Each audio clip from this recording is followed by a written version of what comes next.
네, 안녕하십니까. 2022년 11월 7일 마감 시간 해드리겠습니다. 네, 증시는 2371포인트까지 가파르게 2150을 찍고 반등이 나오고 있습니다. 삼성전자가 이제 가장 많이 코스피 지수에 영향을 미치고 있기 때문에 삼성전자의 주가 상승이 지수에 영향을 많이 미쳤다라고 좀 보시면 될 것 같습니다. 51,800원 찍고 한 16% 정도가 반등 나왔네요. 그렇죠? 예. 그 다음에 외국인 기관 투자자들의 순매수가 좀 이어졌고요. 삼성전자 개별적으로도요.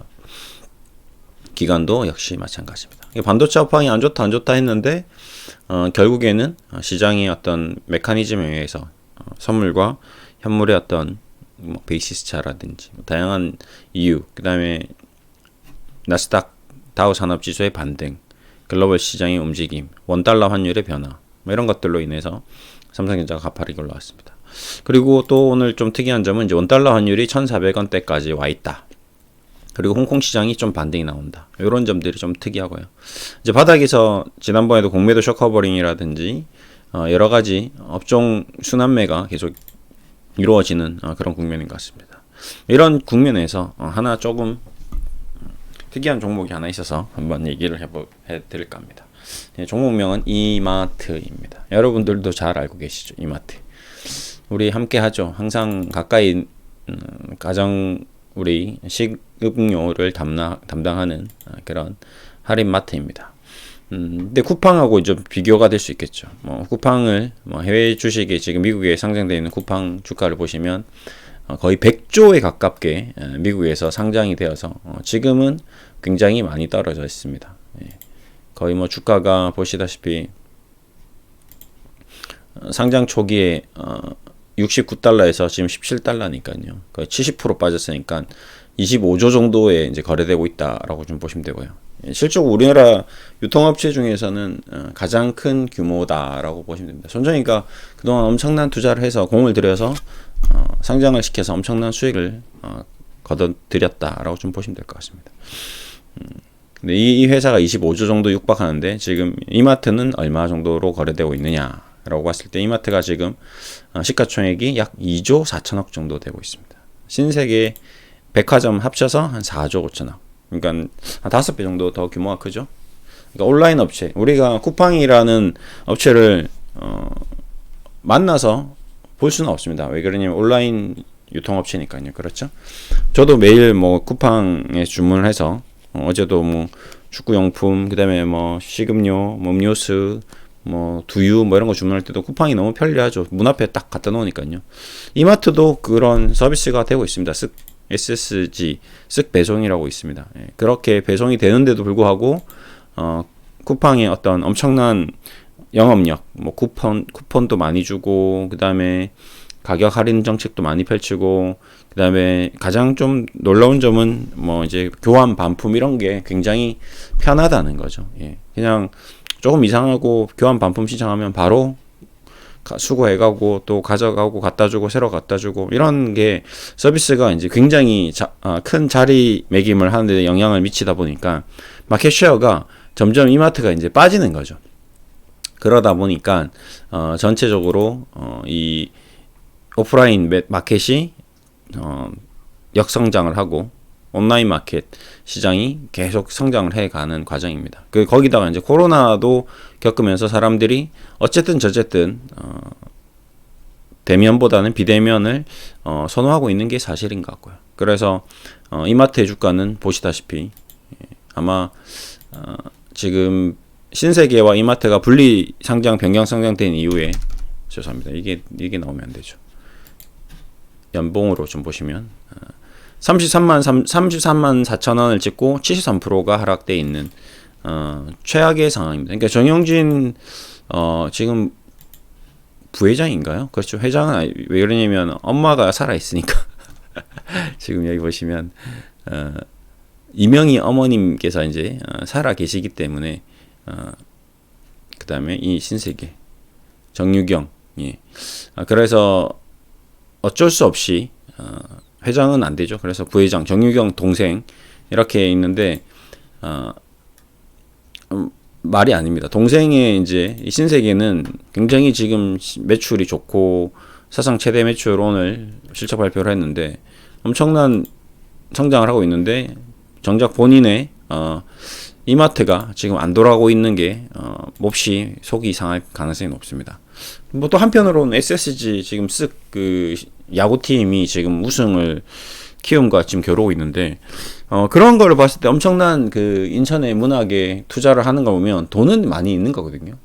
그 다음에 또 한편으로는 이제 또 걱정되는 게 스타벅스 같은 경우 사람들이 이제 아무래도 이제 인플레이션을 위한 어떤 소비 패턴의 변화, 소비 지갑을 닫는 과정에서 매출이 조금 감소하는 게 아닌가, 뭐 이런 우려감도 있습니다. 그런저런 우려감이 굉장히 많은 상태가 지금 이마트입니다. 그렇죠? 예, 그거는 여러분도 알고 있고 저도 알고 있고 다 알고 있는 상황입니다. 그래서 정말 그러면 재무가 그렇게 나빠졌는지 한번 들여다볼 필요가 있는 것이죠. 예, 그래서 이제 재무제표 공부를 꼭 해야 된다는 겁니다. 단순히 소문만 무성할 뿐, 앞으로의 걱정만 무성할 뿐, 실적으로 숫자가 변화가 없고 오히려 숫자가 좋아진다면 어떻게 될까요? 그러면 이런 기업은 이제 투자를 해야 되는 게 아닌가 고민을 해볼 필요가 있는 것이죠. 예, 그래서 한번 오늘은 숫자를 좀 뒤져다 보겠습니다. 우선 매출액 보겠습니다. 이게 힘들다고 하는데 실질적으로 숫자는 좋습니다. 보시면 15조 매출에서 30조 매출로 2017년부터 2022년까지 2배로 성장했습니다. 좀 아이러니하죠. 쿠팡이 더 잘 된다고 생각했는데 실적으로는 이마트도 잘 되고 있습니다. 네, 놀랍죠. 근데 좀 안타까운 부분은 이 부분인 거죠. 영업이익이 급격히 감소했습니다. 신기하죠. 많이 팔고 영업이익이 줄어들었다? 2배로 팔았으면 이익이 2배로 남았어야 되는데 왜 이런 현상이 일어났을까요? 이게 바로 쿠팡 역할입니다. 쿠팡 때문에 그런 거죠. 쿠팡은 적자를 보면서 계속 사업을 영위해 갔죠. 지금도 아마 흑자가 안 되는 걸로 알고 있는데 그럼에도 불구하고 손정희는 미친 듯이 쿠팡에 투자를 했습니다. 그 결과 상장이라는 엄청난 부를 거둬들였죠. 예. 자기가 투자한 자금 대비 시가총액이 훨씬 더 커져 버렸으니까요. 그렇죠? 그럼에도 불구하고 왜 계속 또 물류센터를 짓고 또 투자를 하느냐? 결국 어떤 이 소비 트렌드 자체가 지금 아침 배송이 새벽 배송 컬리라든지 각종 프로그램들을 쭉 보시면 사람들은 이제 좀 더 편하게 음식물들을 집에서 받고 싶은 그런 욕구가 이제 커졌다는 거죠. 그런데 중요한 점은 우리가 간과해서는 안 되는 점 하나는 과거에도 이런 얘기가 10년 전, 20년 전에도 많이 나왔습니다. 이제 인터넷 시대가 오면서 모든 오프라인 매장은 다 사라질 거라고 생각하고 백화점들도 없어질 거다라고 얘기했으나 여전히 백화점은 잘 되고 있습니다. 아까도 방금 보여드렸다시피 신세계에는 이제 백화점 사업은 이제 내가 봤을 때는 인터넷 쇼핑몰로 인해서 없어지지 않나 이렇게 3, 4년 전에 얘기했었는데 아닙니다. 오히려 지금 영업이익이 7천억까지 찍어버렸어요. 매출이 7조까지 찍었습니다. 무슨 말이냐? 우리 인간은 사회적인 동물입니다. 예, 기본적으로 우리는 유목생활하면서 채집 수렵을 하면서 사회적인 인간관계를 맺으면서 엔터테인먼트, 즐거움을 누리는 행복을 추구하는 삶을 살고 있는 거거든요. 그런데 우리가 집에서만 무조건 인터넷으로 시켜서 먹고 집에서 인터넷을 끄면 레스토랑도 다 없어지고 그렇게 되는 거잖아요. 그렇지 않았거든요. 지금까지. 그렇기 때문에 절대 이마트가 없어질 리는 없습니다. 이마트 가서 장 보는 게 행복한 사람이 있다는 거죠.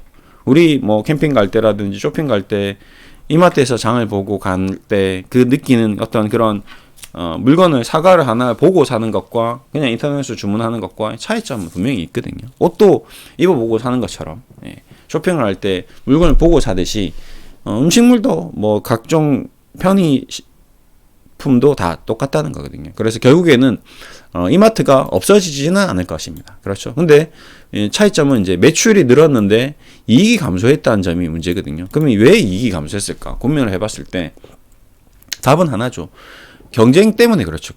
과도한 새벽 배송, 그 다음에 가격 경쟁, 이익, 마진이 이제 축소되는 거죠. 쿠팡에서는 지금 1,500원인데 이마트는 왜 2,000원이냐? 우리는 매장이 있어서 임대료를 줘야 되기 때문에, 그 다음에 직원들이 서비스를 해야 되기 때문에 2,000원입니다. 이런 건 안 통하는 거죠. 예.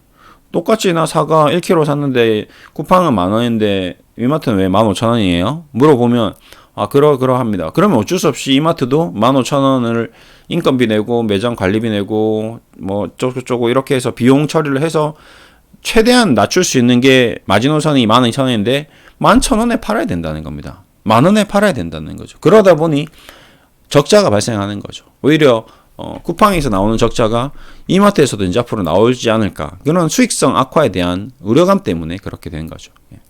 그러다 보니까 이제 그렇게 됐는데, 근데 막상 또 이렇게 열어보니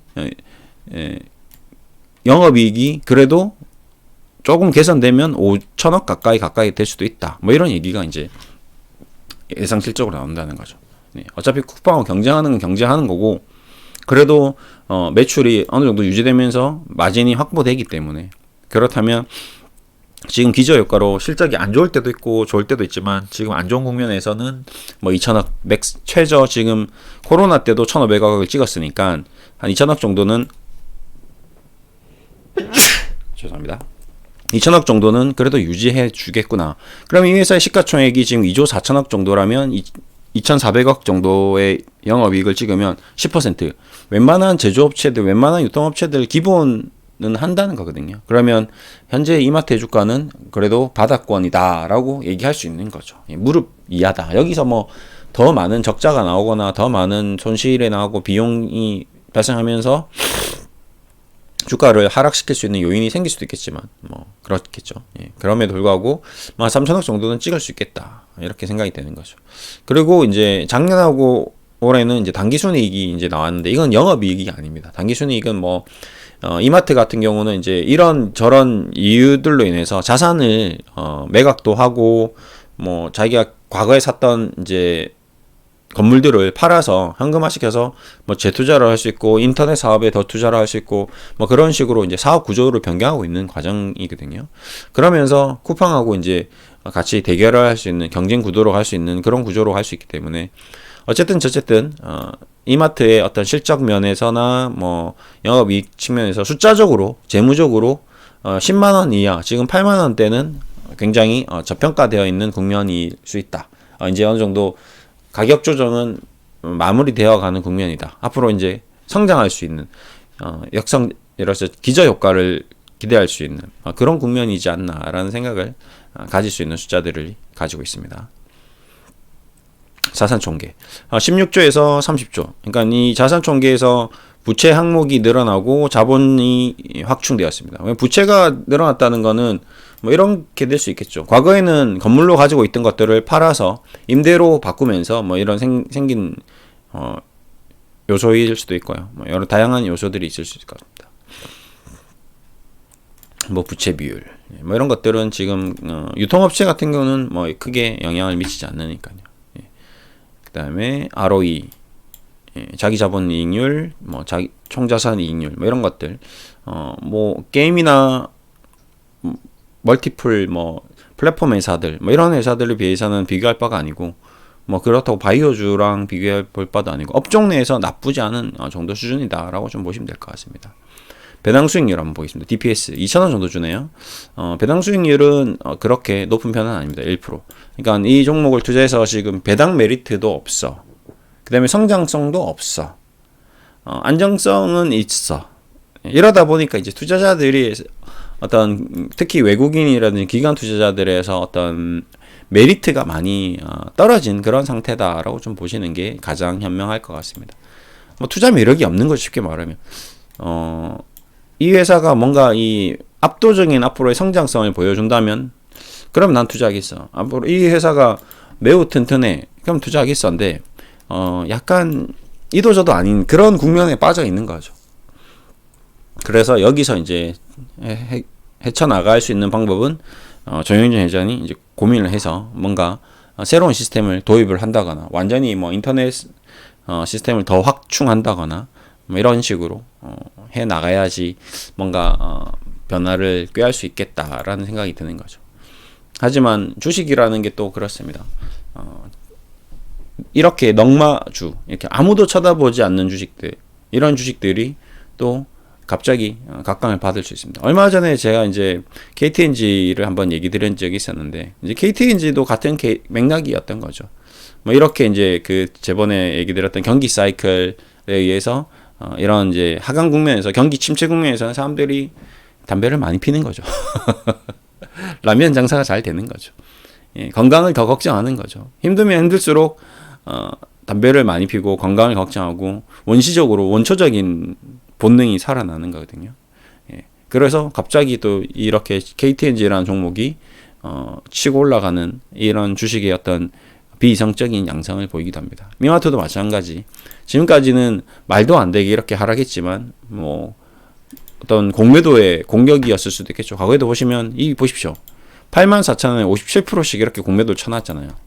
그러면 이 종목이 좋으냐 나쁘냐가 아니라 어떤 트렌드. 지금 홍콩 시장이 5,000이 깨졌다가 5,600 거의 10%가 반등이 나왔습니다.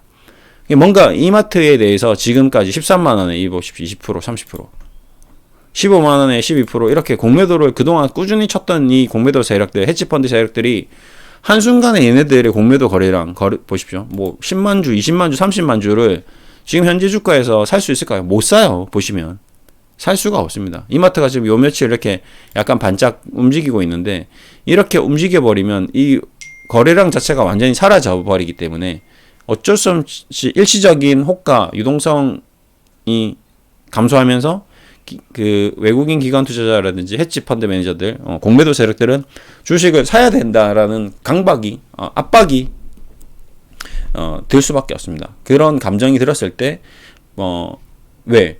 나는 15만 원에 공매도 쳤으니까 지금 거의 2배의 수익인데 굳이 여기서 뭐 좀 더 가져가는 것보다는 오늘 확정 짓자, 이렇게 수익 실현하자라고 생각하고 주문을 내는데 안 사지는 거죠. 예.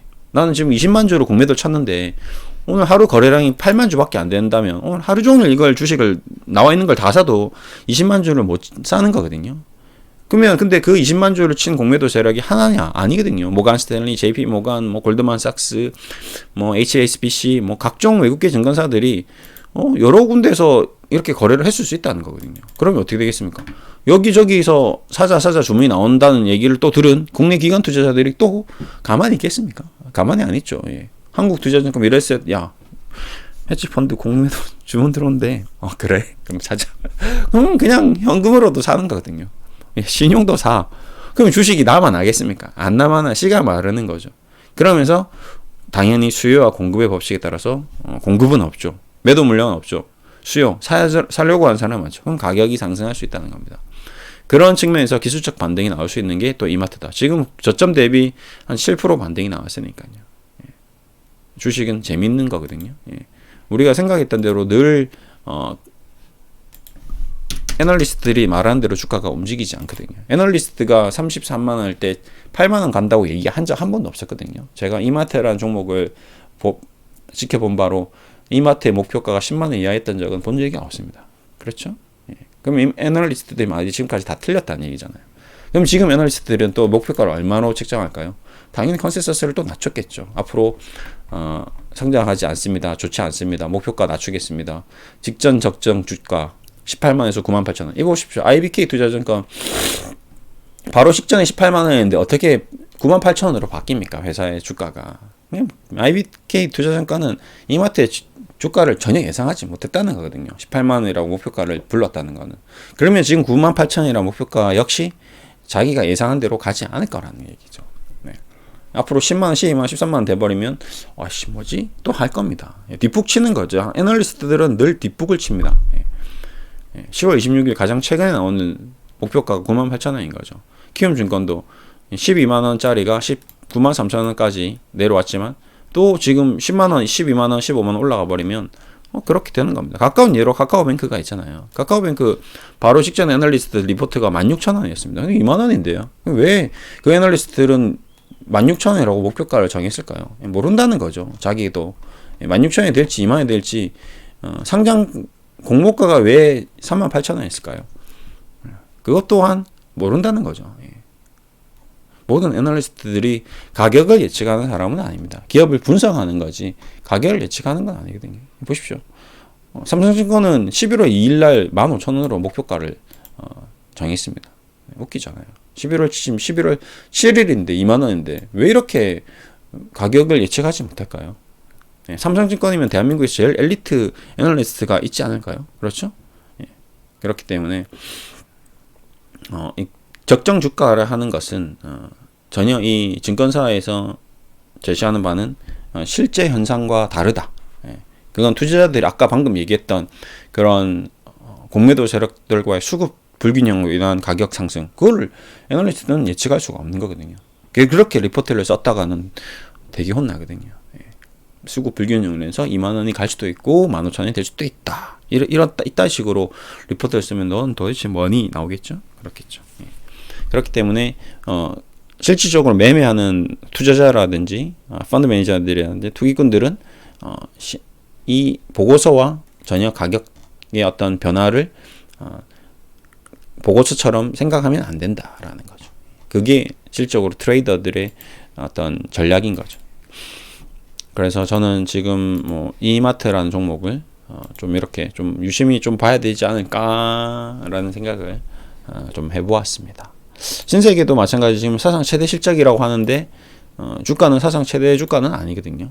그래서 이런 백화점 주식들도 좀 관심을 가져야 되는데 단 주의해야 될 점은 뭐냐? 지금 금리가 많이 올라갔죠. 그래서 소비가 굉장히 어떤 침체가 될 수 있는 그런 우려감이 있습니다. 그거는 사실입니다. 저도 그 부분은 알고 있어요. 그래서 많은 기관 투자자들이나 펀드 매니저들도 쉽게 이 주식을 사지 못하는 이유가 될 수 있다라고 저는 생각하고 있습니다. 그런 거 저런 거 이제 다 계산을 하면서 이제 투자를 해 나가는 거죠. 앞으로도 지금 연말인데 연말 특수도 안 올 수도 있다. 주식이 한 11월 때 소비 유통주들이 11월 달에 항상 좀 고비입니다. 왜 그러냐면 12월 연말 특수가 바로 일어나기 직전에 그 한 달 전이기 때문에 사람들이 지갑을 다 씁니다. 왜? 12월에 써야 되니까요. 당연한 거죠. 예. 12월에 돈 쓸 때가 많잖아요. 그러니까 11월에 일단은 좀 아껴둡니다. 그리고 12월에 1월에 2월에 방학 때 뭐 애들 뭐 이렇게 해서 엄청나게 써댑니다. 그래서 보통 이마트 주가가 이제 12월 달에 좀 움직임이 크리스마스를 전후로 해서 좀 움직임이 났던 그런 기억도 있고요. 과거에도 보시면 여기도 보시면 한 이게 몇 월 달인가요? 10월, 11월 달에 갑자기 빵 올라오죠. 시가가 20만 8천 원이었는데 종가가 23만 원까지 올라갔거든요. 이게 10월입니다. 그러니까 지금도 비슷한 게 이제 여기서 올라가 준다면 11월부터 이제 시작될 가능성이 높은 거죠. 10월, 11월이 비수기입니다. 근데 당시에는 뭐 페스티벌도 있고 뭔가 있었는데 지금 현재 국면은 좀 약간 소비를 더 침체시킬 수 있는 그런 안 좋았던 일도 있고 그렇기 때문에 그리고 이때의 금리와 현재의 금리가 또 사뭇 많이 다르죠. 예. 이때도 12월 달에 반등이 나온 것처럼 그래서 제 생각에는 11월은 그래도 좀 더 한번 지켜보다가 11월에 여기서 정말 이마트라는 종목이 뭐 10만 원이 무너진다거나 뭐 이런 모습을 보이면 그때는 한번 죄송합니다. 10만 원이란다. 8만 원대가 무너진다거나 뭐 완전히 신저가가 나온다거나 뭐 이런 모습이 나온다면 그때는 굉장히 공격적으로 한번 들어가 봐야 되지 않을까 뭐 이런 생각을 좀 가지면서 계속 관심 있게 저도 체크를 하고 있는 중입니다. 무조건 주식을 공격적으로 한다기보다는 그런 흐름들 내가 생각했던 대로 예상했던 대로 흘러가는지 아니면 더 반대로 바로 치고 나오는지 이런 것들을 계속 면밀히 볼 필요가 있는 거거든요. 방금 전에는 제가 신세계 주가를 말씀드렸네요. 잘못 얘기 드렸네요. 이마트 주가를 얘기한다는 게. 그래서 저도 이마트라는 종목을 전업 투자자 시절에 많이 매매를 해봤습니다.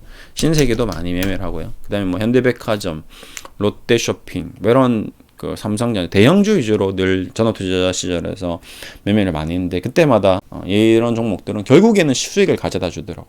그러니까 얘네들은 싸게만 잘 사면 돈이 되는. 왜 그러냐면 이 기업들은 안정성이 항상 있기 때문에 그 안정성을 토대로 저점을 확인한다면 충분히 수익을 거둬들일 수 있다라는 좀 뭔가 심리적 안정감, 뭔가 강한 지지선이 있는 건데 근데 불구하고 지금 10만 원이 깨져서 87,500원이다.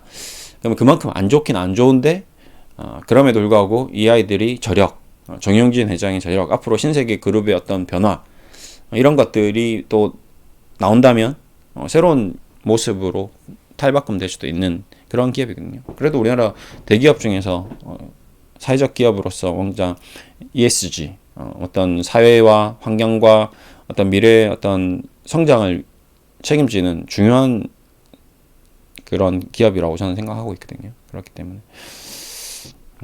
그런 면을 종합적으로 분석해 보면 이마트라는 기업, 이 신세계라는 기업을 좀 유심히 살펴볼 필요가 있다. 굉장히 관심 있게 볼 필요가 있다. 라는 얘기를 좀 드리고 있습니다. 제가 좋아하는 스타일의 기업인데 수익이 막 크게 나고 막 뭔가 번쩍번쩍하고 막 그런 주식은 아닙니다. 예. 2017년 이때도 한 20만 원 정도 사서 제가 한 3, 40만 원 정도의 수익 실현 한 두세 배 정도 수익 실현 했던 기억이 있습니다. 네. 전업 투자자 시절에. 당시 영국에 있었는데요. 영국에서 맨날 시차가 달랐어요. 그래서 제가 잘 때, 예, 항상 잘 때 이제 주시장이 열려서 오늘 21만 1,000원에 시작했네. 자고 일어나면 22만 원으로 끝났네. 또 자기 전에 또 보면 22만 원인데 오늘 좀 올라가려나? 자고 일어나면 21만 원. 한 1년 내내 21만 원으로 끝나서 돌아왔습니다.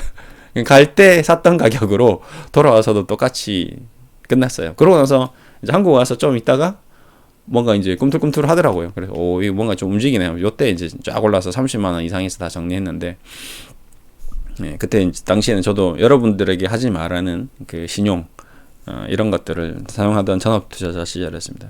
웃기죠. 예, 왜 제가 여러분들한테 하지 말라고 했냐면 그만큼 힘들다는 겁니다. 네, 저는 전업이니까 뭔가 승부를 걸어야 되기 때문에 이왕이면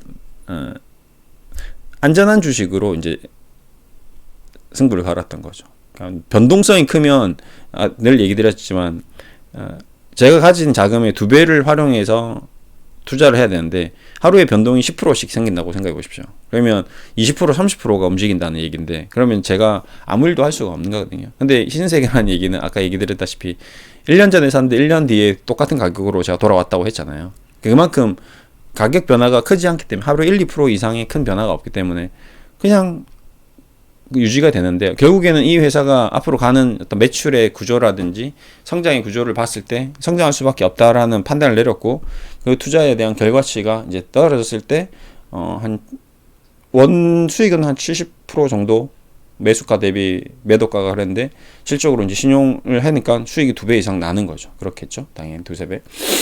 그렇게 이제 마무리했는데 이제 그런 것들이 하면서도 늘 저는 이제 안 좋았다는 거죠. 결론적으로 기억에 이거 할 짓이 아니다. 늘 느끼면서도 업으로 하기에는 뭐 그럭저럭 그래도 나는 이게 내 업이니까 그렇게 했지만 여러분들은 그게 업이 아니기 때문에 절대 하지 마시라고 제가 늘 당부드리고 있고요. 지금은 절대 저도 안 합니다. 여러분들한테도 권해드리지도 않고요. 저도 뭐 신용이라든지 빚이라든지 이런 투자를 절대 하지 않는다라는 얘기를 좀 드리고 있고요. 앞으로도 영원히 죽을 때까지 하지 않을 계획이고요. 그 점은 변함이 없습니다. 어쨌든 오늘은 신세계와 이마트를 조금 섞어서 이마트도 얘기 좀 드렸고 신세계도 얘기를 좀 드렸습니다. 뭐 신세계는 지금 오늘 사상 최대 실적인데도 주가가 안 가는 게 묘하고 이마트는 사상 최저가를 유지하면서 실적이 그렇게 나쁘진 않고 뭐 이런 얘기를 좀 드렸습니다. 웃기죠. 예. 신세계 시가총액이 2조인데 지금 영업이익이 7,600억입니다. 왠지 거의 은행주를 넘어설 정도로 우리나라에서 가장 압도적인 기업이 되지 않을까. PER 5배, 예, 굉장하죠. 예. EV EBITDA 7배, 네. 나쁘진 않습니다. 예. 이런 것들 한번 관심 있게 보시면 될 것 같습니다. 지금 당장 사야 된다 이런 건 아닙니다. 왜 그러냐면 앞으로의 리스크는 미리 경고해 드렸습니다. 소비 침체, 경기 침체가 나중에 직격탄을 또 맞을 수 있는 위험성이 있기 때문에 잘 지켜보시다가 늘 얘기 드리는 항상 분산 투자, 분할 매매 이런 거를 하시면 좋을 것 같습니다. 이렇게 오늘 좀 마무리해 드리겠습니다. 감사합니다.